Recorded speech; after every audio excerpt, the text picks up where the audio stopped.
Hi everyone, it's Jodie here. How are you all? Sorry I haven't put anything up on YouTube for a while. Been busy doing doing a few other projects as well as,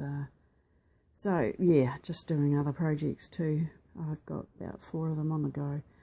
Okay, at this point in time I am just drawing in her details of positioning of where I want the picture to be within the size of my Strathmore mixed media journal. It's a spiral bound 9 by 9 inches by 12 inches one.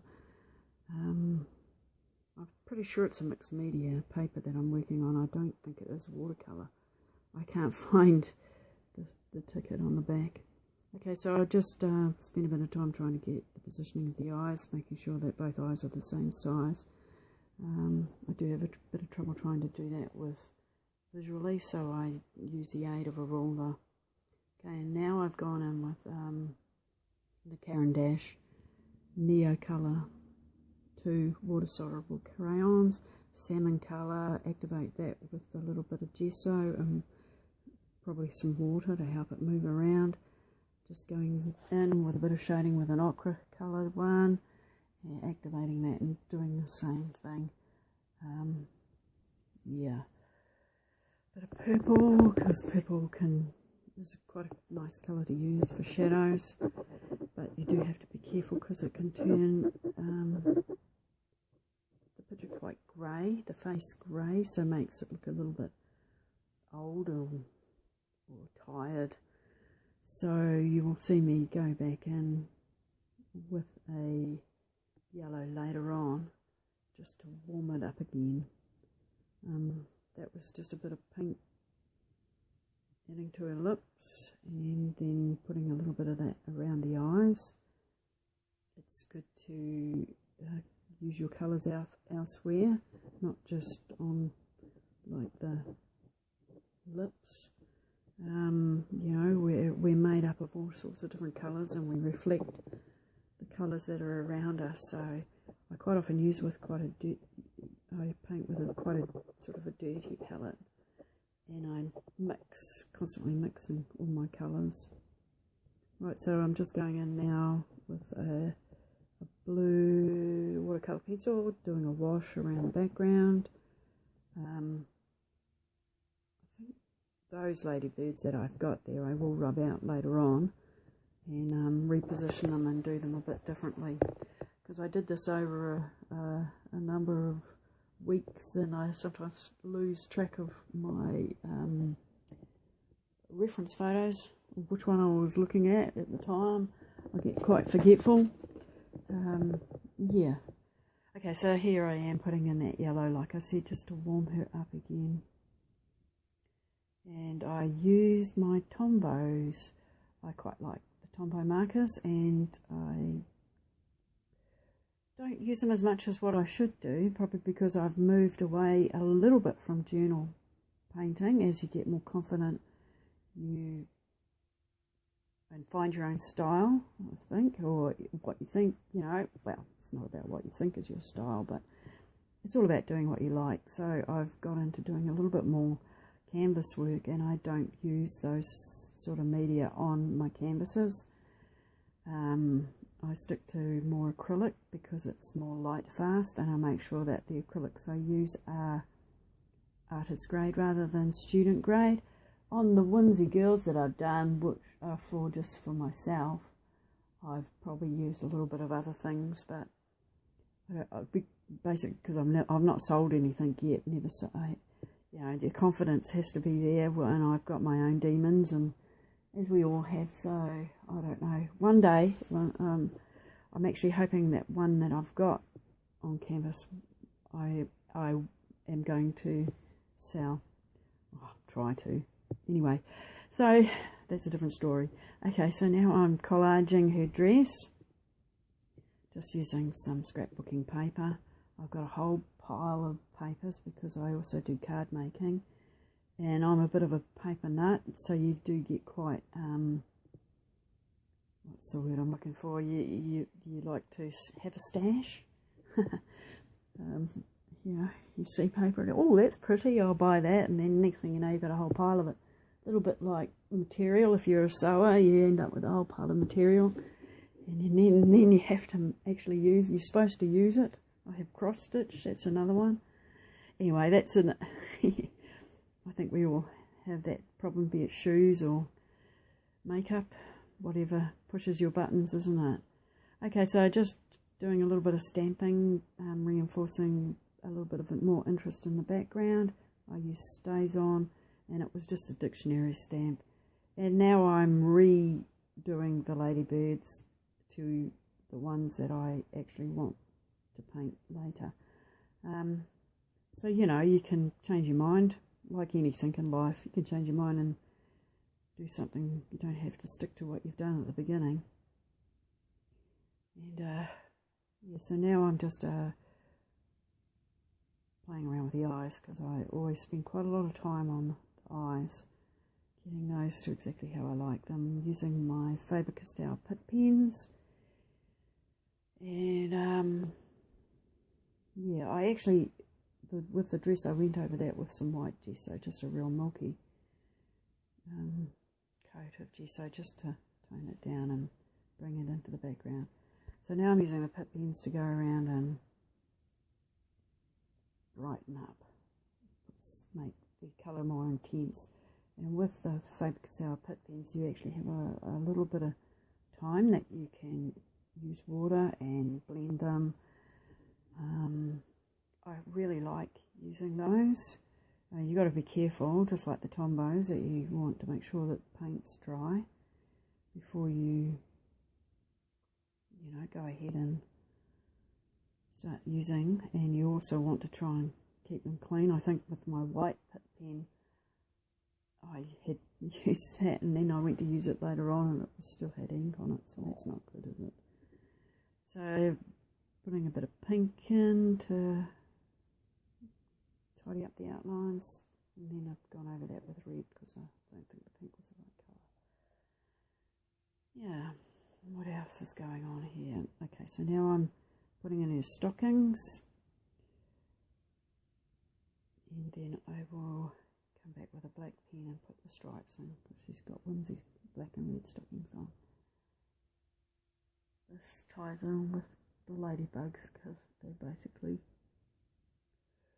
red or orangey red with black spots. I know there's the blue ones and little yellow ones, but I like the reddy coloured ones. Okay, her arm is the same striping, and her hand is just the Whimsy hand.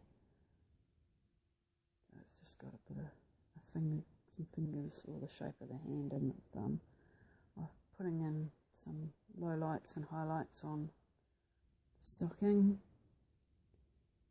and using my Sharpie marker. I like the Sharpies, they work quite well. Seem to go over everything, smudge them and excuse me. Yeah, adding more details to the eyes, just getting them exactly right, or how I like them anyway.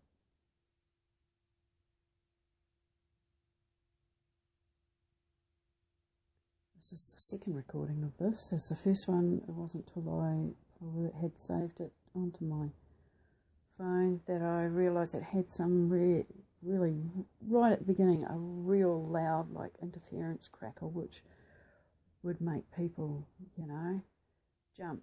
And I thought, oh, I tried to get rid of it and I couldn't. So I had to redo the wording. And I also was trying to I didn't actually want to talk.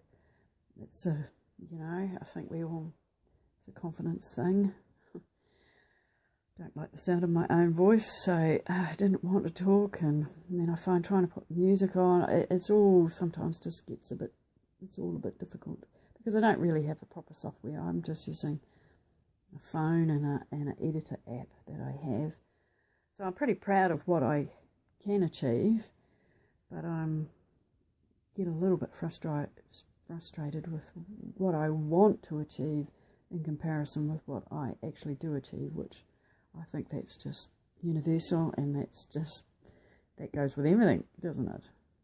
What you want and what you get are two different things, but you just have to work with it. Okay, so I'm going around the outside with the narrow point of my Tombow. Couldn't quite decide what I want to do around the outside. First thought about stamping a border, but then decided differently and thought, no, I will outline it.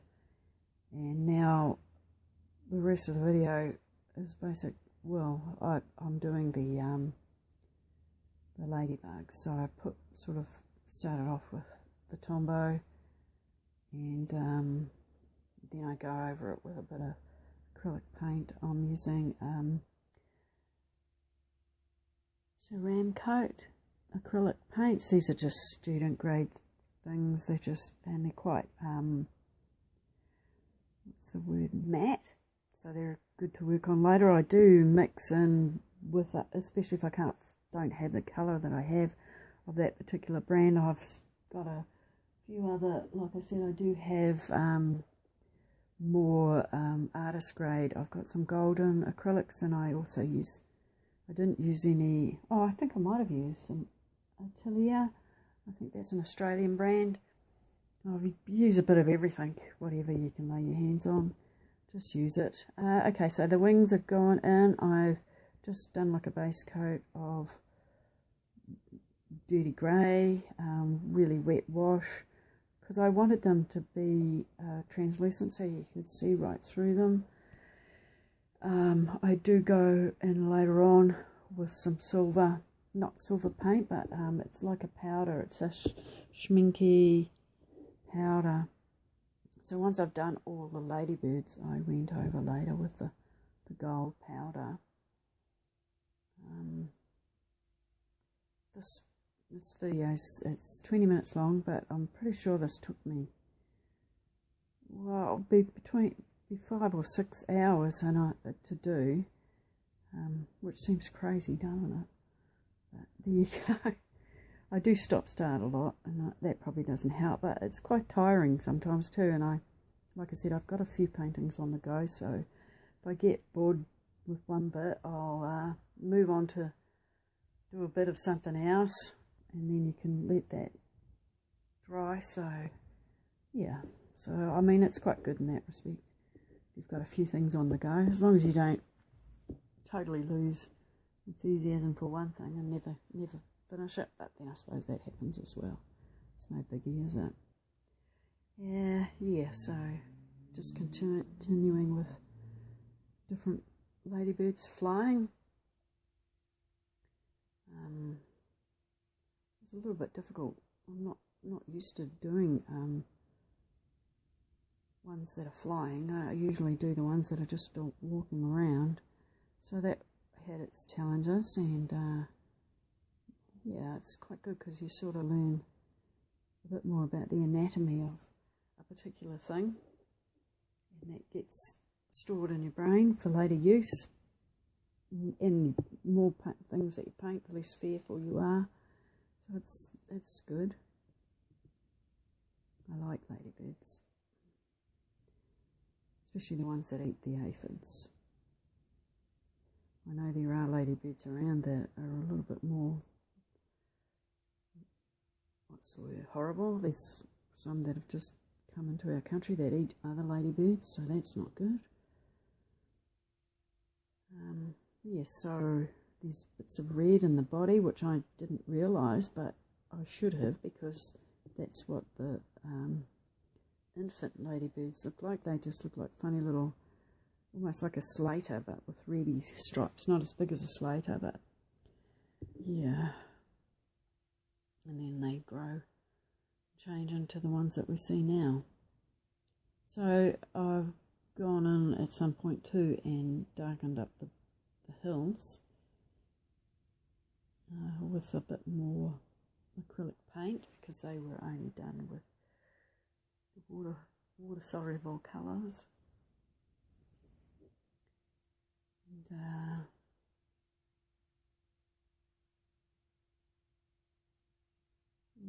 more wings. I think I've done 5 bugs in total.